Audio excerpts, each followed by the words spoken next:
A paz do Senhor. Vamos estudar hoje a lição número 11 do segundo trimestre de 2020 da nossa revista de Escola Bíblica Dominical, DCPAD, que tem como tema a Igreja Eleita, redimida pelo sangue de Cristo e selada com o Espírito Santo da promessa. Eu sou Janaína Botti e congrego na Igreja Assembleia de Deus, Ministério do Belém, aqui em São José dos Campos. A lição número 11 tem como título Atributos da Unidade da Fé: humildade, mansidão e longanimidade. O textual está em Efésios capítulo 4, versículo 1. Rogo-vos, pois eu, o preso do Senhor, que andeis como é digno da vocação com que fostes chamados. A verdade prática, a unidade na igreja depende de que os crentes evidenciem no cotidiano a humildade, a mansidão e a longanimidade. A leitura em classe está em Efésios, capítulo 4, dos versículos 1 ao 4, e em Colossenses, capítulo 1, dos versículos 9 ao 12.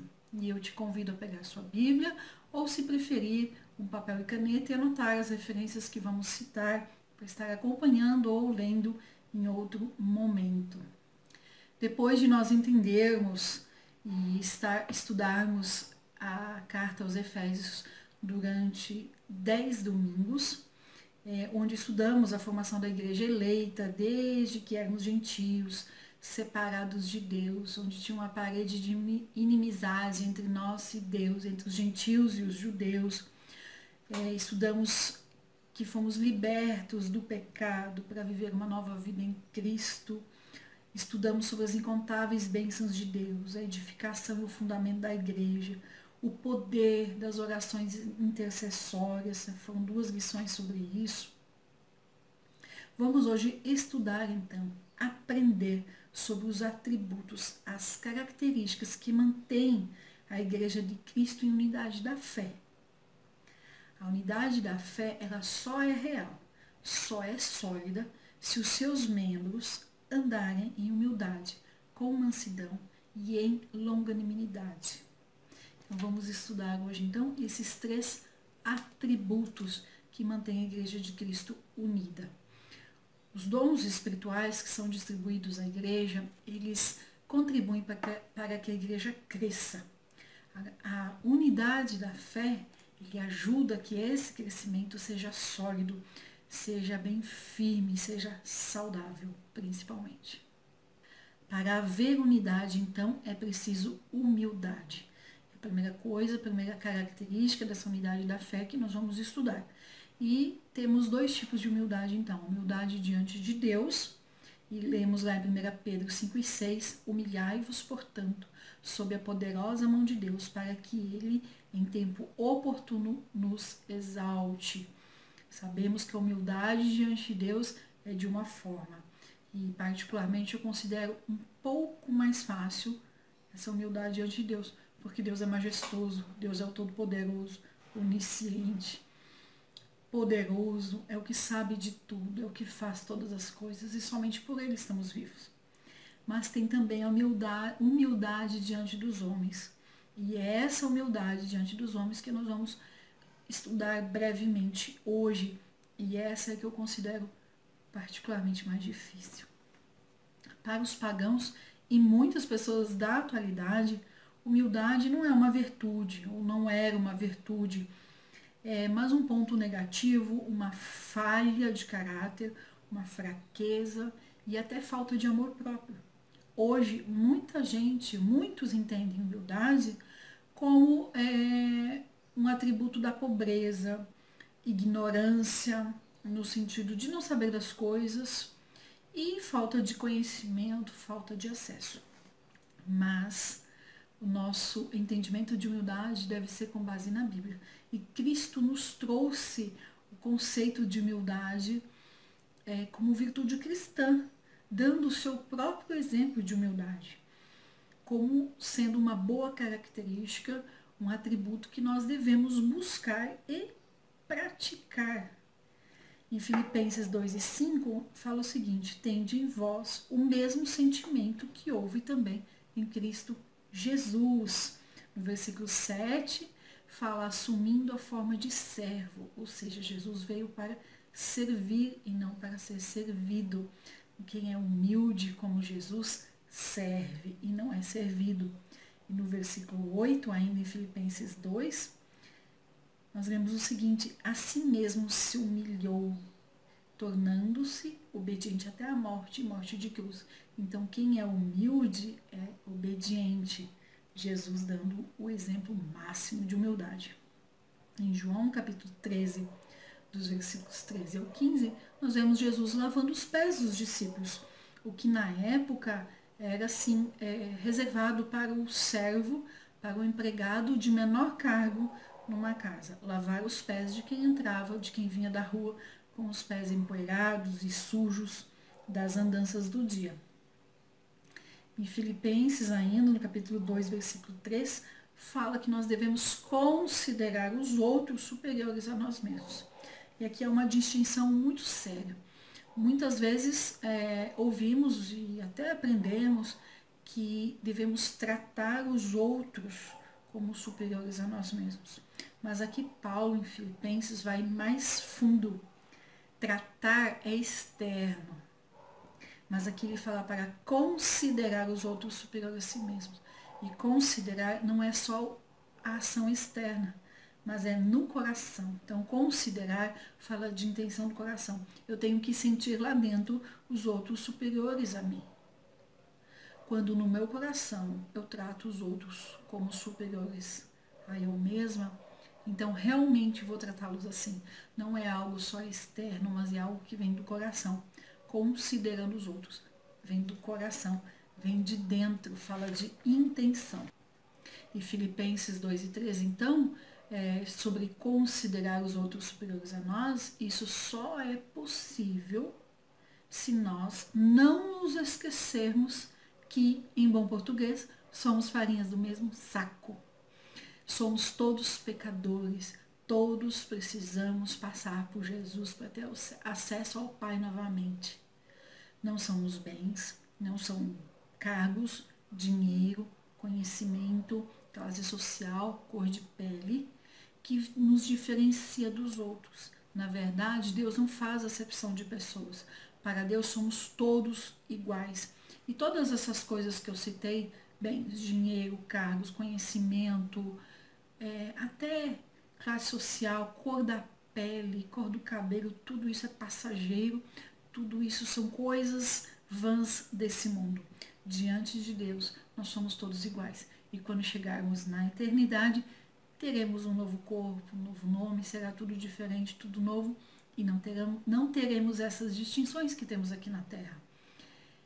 Então, nós só conseguimos considerar os outros superiores a nós quando nós nos lembramos disso.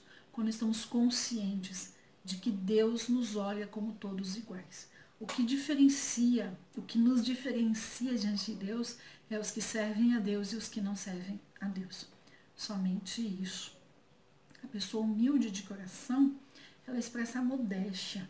Ela não precisa ficar falando do que ela tem, do que ela faz, do que ela já fez, do que ela vai fazer, do cargo dela. A pessoa humilde de coração não precisa ficar falando disso. A pessoa humilde verdadeiramente, ela procura favorecer a coletividade e não a si mesma, as suas coisas, as suas opiniões, os seus eus. Não é? Lá em João 17, nos versículos 21 a 23, Jesus fala da unidade em Cristo e unidade com Deus. Precisamos viver em unidade, viver em coletividade. A igreja eleita de Jesus, a igreja invisível de Deus aqui na terra, ela vive em unidade, unidade de fé. E a pessoa humilde, ela quer promover essa unidade. Então, ela trabalha para promover, para fazer com que o corpo de Cristo viva cada vez mais unido, em comunhão. E para isso é preciso abrir mão do que é de si, do individual, do eu. Então, a verdadeira humildade promove o que eu falei, unidade do corpo, como a gente lê em 1 Coríntios 12, 25. Ela deixa o corpo forte para crescer bem. É preciso estar em comunhão, é preciso estar em unidade para crescer bem, para crescer saudável. É importante entender que somente o Espírito Santo pode produzir as virtudes cristãs. Tudo que vier de mim, tudo que eu mesma quiser fazer, é passageiro. Eu posso querer ser humilde e pode ser que até consiga algumas ações de humildade e que algumas pessoas possam até achar que eu sou humilde, mas se não vier do coração, de nada adianta. E é o Espírito Santo que promove essa mudança no coração, é ele que é através da ação do Espírito Santo que a humildade é produzida. Em Gálatas 5,16 aprendemos que devemos andar no Espírito.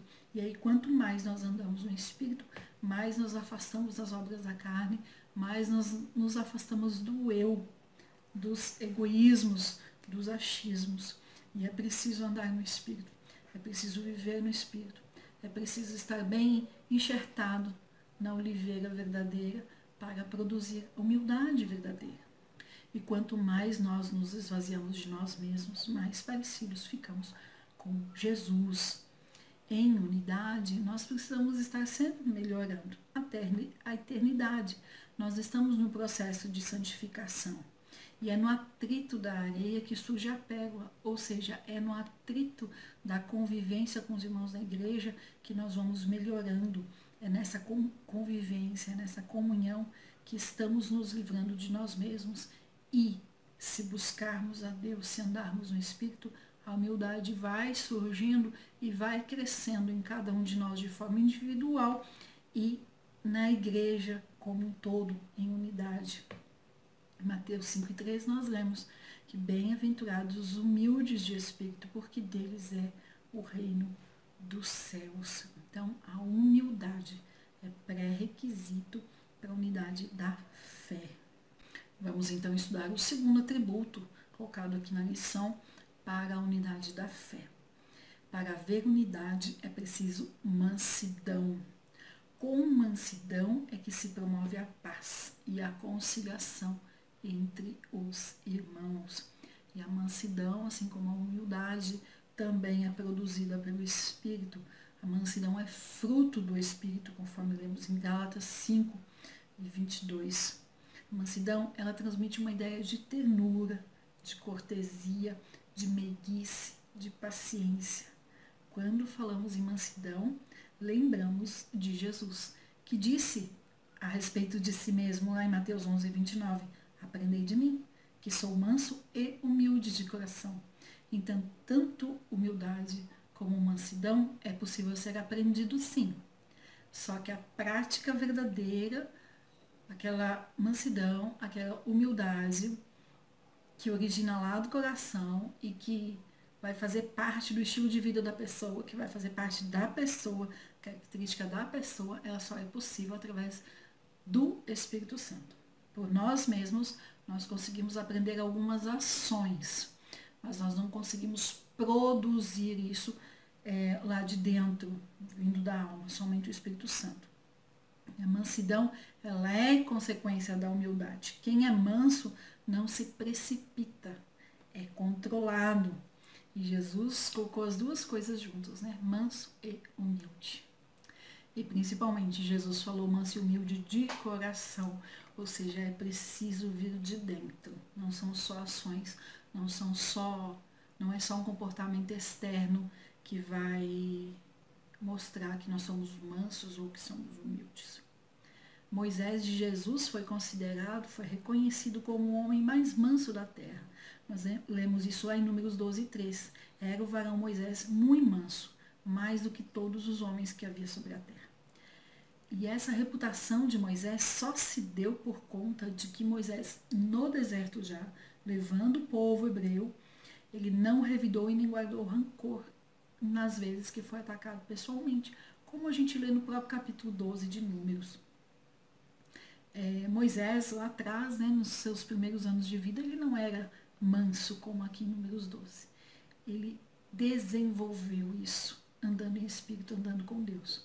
Os primeiros 40 anos, ele tentou defender ali um hebreu lá no Egito, acabou matando o egípcio, foi se esconder lá em Midian, onde acabou ficando 40 anos, e lá pastoreando as ovelhas do sogro. lá servindo ao sogro, a família do sogro, ele aprendeu, ele desenvolveu então um espírito manso, um espírito humilde, e depois no deserto solidificou essa característica, conversando e andando com Deus ali, e foi reconhecido então como o homem mais manso do que todos os que havia na terra, porque não revidava, ele não reagia aos ataques dos outros, ele não guardava rancor, ele não guardava nenhuma raiz ali de amargura. E Jesus, o exemplo máximo de mansidão, de humildade, também manteve-se quieto sem revidar nas vezes em que foi caluniado, como a gente lê lá em Mateus 12, dos versículos 14 ao 21. E no julgamento de Jesus, antes da sua crucificação, ele também não se defendeu, mesmo sendo justo, mesmo sendo Deus, como lemos em Marcos 15, os versículos 4 e 5. A pessoa mansa, ela é disciplinada e é capacitada para aguardar com perseverança, com paciência. Ela é capacitada para aguentar a perseguição, conforme nós lemos em Romanos 12, dos versículos 12 ao 14. Ela não revida maus tratos, ela não revida acusações, não sai julgando, não sai acusando, conforme lemos em Romanos 12, né, nos versículos 17 e 19. Ela não dá espaço para ressentimentos que alimentam a raiz de amargura, conforme está em Hebreus 12, 15, atentando diligentemente porque ninguém seja faltoso, separando-se da graça de Deus, nem haja alguma raiz de amargura que brotando vos perturbe, e por meio dela muitos sejam contaminados. Sabemos que a raiz de amargura traz perturbação, tira a paz da alma, dá inquietude, perturba, causa estresse. A pessoa mansa não deixa isso acontecer. E mansidão não significa uma pessoa fraca, acomodada ou conformada. Muito pelo contrário, a pessoa que é mansa, como fruto do Espírito, ela é uma pessoa forte, ela tem força, porque consegue se controlar emocionalmente. A mansidão nos leva à submissão a Deus e à sua palavra, conforme está em Tiago 1 e 21. É a presença do Espírito Santo agindo e dando suavidade para a pessoa e dando domínio próprio. Romanos 8 e versículo 10.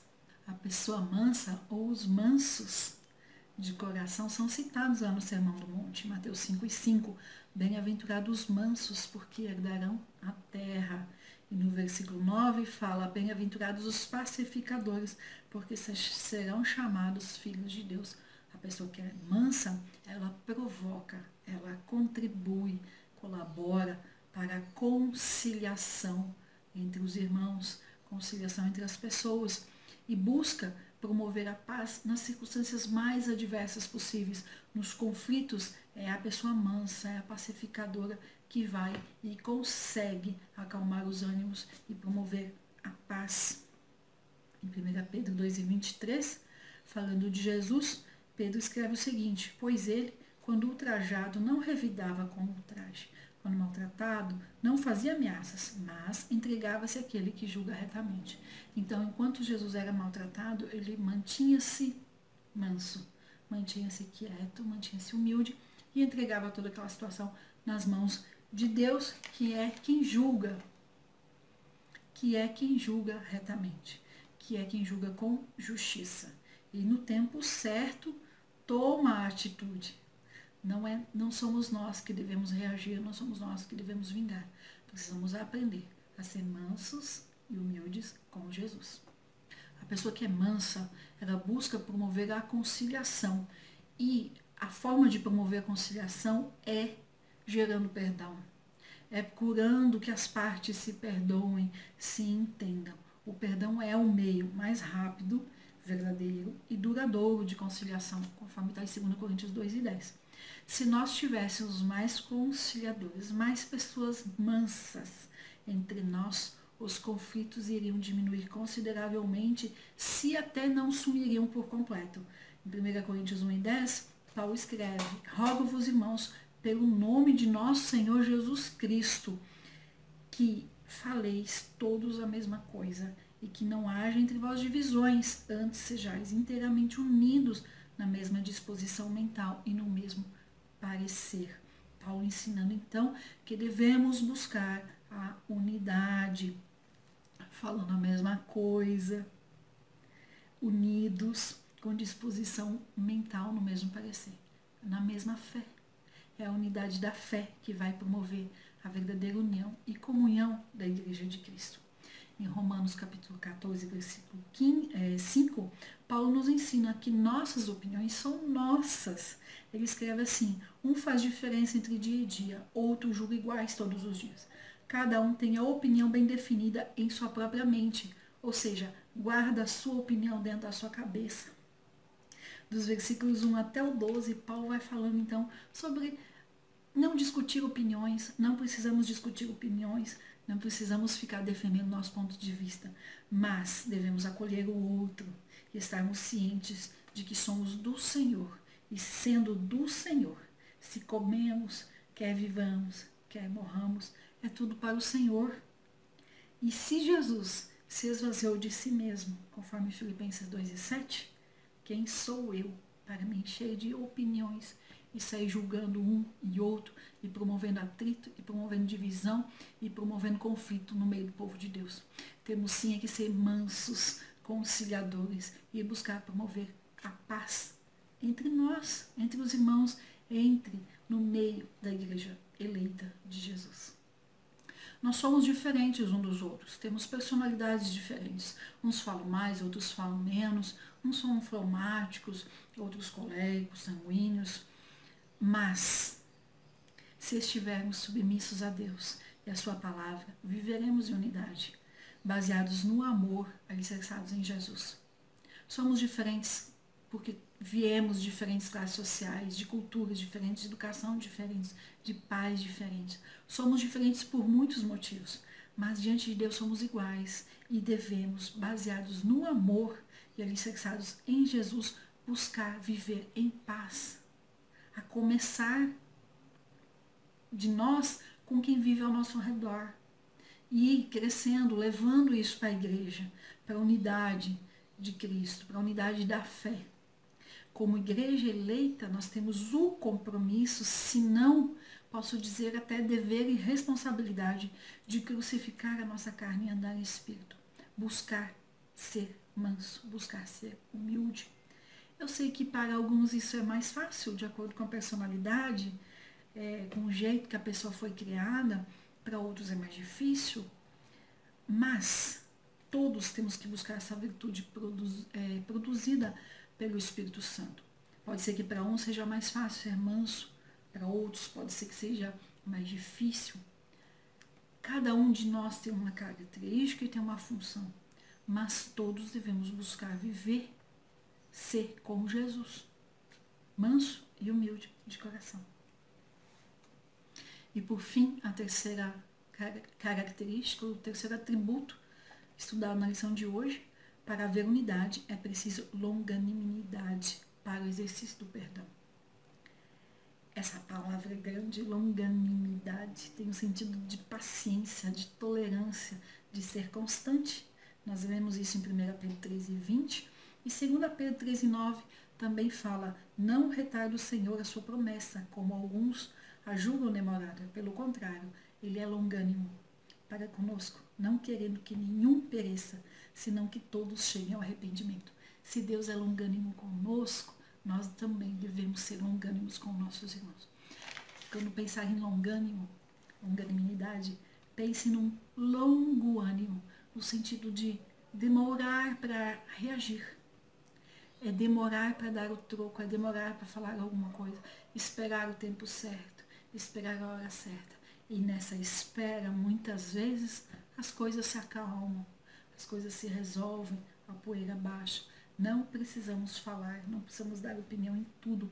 Precisamos aprender também, além de ser manso, além de ser humilde, precisamos aprender a ser longânimos. Ter um longo ânimo, uma espera, esperar a hora certa. Se Deus é longânimo, e o versículo fala que Deus é longânimo para conosco, porque Ele não quer que nenhum pereça, mas Ele quer que todos cheguem ao arrependimento. É isso. Se reagir logo, pode acontecer alguma coisa que não é boa. Então, é bom é saudável e é preciso, como eu já disse, é responsabilidade, é dever buscarmos desenvolver as virtudes do Espírito Santo, o fruto do Espírito. Em Colossenses 3, versículos 12 a 13, nós vemos o seguinte: revesti-vos, pois, como eleitos de Deus, santos e amados, de ternos afetos, ou seja, de sentimentos de misericórdia, de bondade, de humildade, de mansidão e de longanimidade. Citando aqui os 3 atributos estudados hoje: humildade, a mansidão e a longanimidade. E o versículo 13 fala o seguinte: suportai-vos uns aos outros, perdoando-vos mutuamente.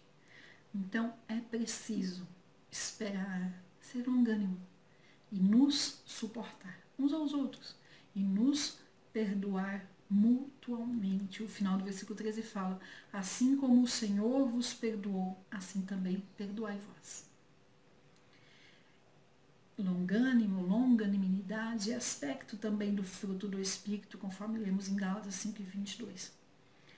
A longanimidade nos ajuda a suportar a má conduta dos outros, conforme 1 Coríntios 6, versículos 1 ao 6. E a sermos pacientes na tribulação, Romanos 12:2. Deus é longânimo e tardio em irar-se, como está no Salmo 86, versículo 15 e na 1 e 3. E aí em Efésios 4:2, que faz parte aqui da leitura em classe, com toda humildade e mansidão, com longanimidade, suportando-vos uns aos outros em amor. Então Paulo fala que devemos nos suportar em amor. Suportar uns aos outros faz parte da jornada cristã, porque nós vivenciamos momentos conflituosos, inclusive na igreja, porque somos diferentes, como já falei, e estamos em momentos diferentes no processo de santificação. Uns estão servindo a Deus há mais tempo, outros estão há menos tempo, uns já amadureceram mais, outros menos, então os atritos acabam surgindo. Mas o que deve fazer a diferença, o que deve dar a liga é o amor de Cristo. O amor de Cristo deve nos unir. E como igreja eleita, o amor de Cristo, além de nos unir, deve ser replicado por nós no amor uns pelos outros. O amor é um atributo divino. 1 João 4:8 fala: aquele que não ama não conhece a Deus, pois Deus é o amor.